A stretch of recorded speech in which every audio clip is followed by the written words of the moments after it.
everyone. We are about to start chapter 4 of Secret in the Woods. Last week when we finished up, we had some happy news and some sad news. The sad news was that Terry had fallen out of a tree and he had been badly hurt. When we left off, he was on his way to the hospital. The good news was that on that same evening, Philip and Ruth had a chance to talk about Jesus, and Ruth was able to tell Philip all about the Good Shepherd who loved him and wanted to save him from his sins. Philip decided that he wanted to accept Jesus as his Savior, and so he admitted to God that he was a sinner. He believed that Jesus had died for him, and he committed his life to Jesus. And that was wonderful news. But please join us now as we continue with our story, Secret in the Woods. Poor Terry was very badly hurt. He had hurt his head and his back, and he would be in the hospital in the big city for many months. We wished we could visit Terry, but the city was too far away, and so we had to be content just writing letters to him. We wrote to him about the woods and the flowers and the birds. We hoped it would cheer him up. We missed him so much. Then one day we got a letter from Terry. The letter told us that he was home from the hospital, but that he still had to stay in bed all the time. He asked us to come and visit him, and he gave us his address. Aunt Margaret said we could go and visit Terry. She figured he was probably very lonesome. Just don't stay too long, she warned us. As Philip and I walked through the woods looking for Terry's cottage, we did find an old broken-down cottage with rags stuffed in the broken windows. The chimney was half falling down, and the tiles on the roof had blown off, and so there were actually holes in the roof. There was a little stream flowing outside the door. We were sure that no one lived in this place. Surely Terry can't live here, Philip said in dismay as we turned around and started to walk away. Then the door opened and a woman stared at us. She had dark hair that was tied up in a handkerchief. Her face looked tired and unhappy, but she had dark eyes that reminded us of Terry. "Well?" she asked. "What be you kids doing here?" "Please," explained Philip. "Terry wrote us a letter to come and see him, but we can't find where he lives."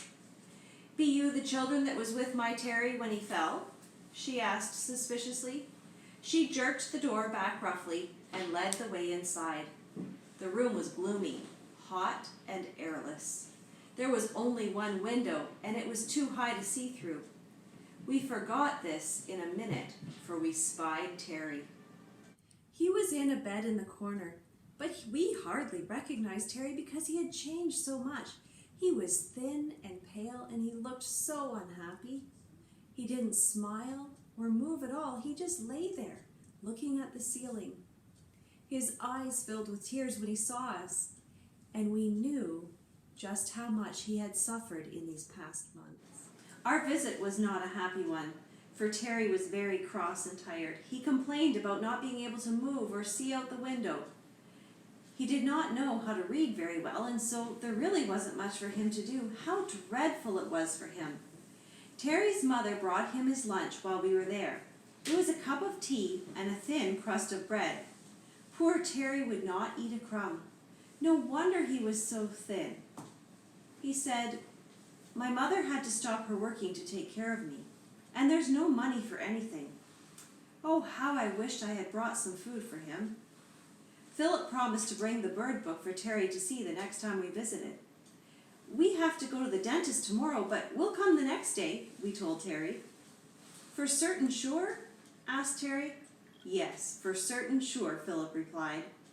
As I walked home, I was so thankful for my strong legs and my body, and for my room with the windows to see from, and for the good food that Aunt Margaret made us.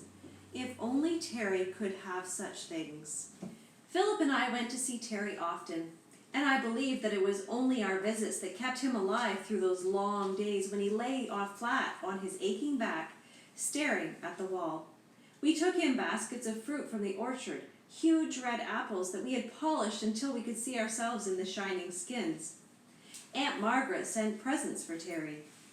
Terry's mother was very interested in the apples. "Did you pick those in your garden?" she asked. We were surprised that she spoke to us because usually she didn't bother to even pay any attention to us. The nights were getting very hot. It was on one of these nights that I tiptoed into Philip's room and found him with his head out the window. I gave him a little push to make some room for me, and I stuck my head out right beside his. We watched the moon climb over the horizon. The moon was so bright that night that it was just like daylight. "Phil," I whispered excitedly, "have you ever been outside on the hills at night?" "No, I haven't. Why?" answered Philip. "Let's go," I said. "Come on, Phil." I had to give his arm a pull. Philip and I tiptoed down the hall to the front door, and we turned the key. It creaked. We waited, but nothing happened. No one had heard us. We stood on the front lawn and marveled at the beauty. The world seemed strange and different at night, and the sky with its millions of stars looked far away. I slipped my hand into Philip's, and we tiptoed towards the orchard. We were well into the orchard when Philip suddenly stopped dead and dug his fingernails into my arm. With his other hand he pointed, and my heart seemed to turn right over. A tall figure in a dark coat was moving towards us through the trees, bowed beneath the weight of a sack. She had not seen us, for we stood hidden in the shadow of the apple trees. "It's a woman stealing apples," Philip whispered. He stepped out in front of her. The moonlight shone on her face, and we knew in a flash who it was. It was Terry's mother. She gave a short, terrified shriek and dropped the sack. Apples scattered in all directions. She dropped to her knees and covered her face with her hands, and she started to sob. "Please, listen to me.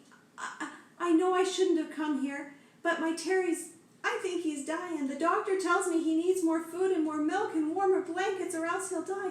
And my Terry, he's all I got.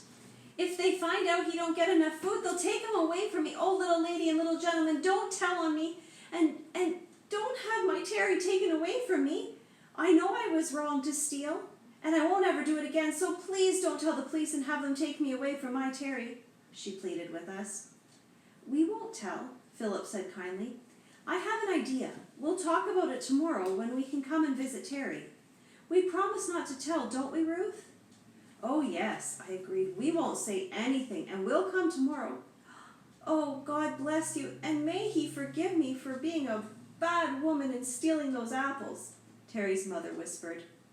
She picked up her empty sack and was gone through the hedge. We crept upstairs and tumbled into bed. I was just falling asleep when Philip's head came around the door. "Hey, Ruth, how much money have we got in our money box?" he whispered. "Oh, I think about $9, I murmured back drowsily. And the next minute, I was deep in the land of dreams. That brings us to the end of Chapter 4. Please join us next week, and we will continue with our story, Secret in the Woods.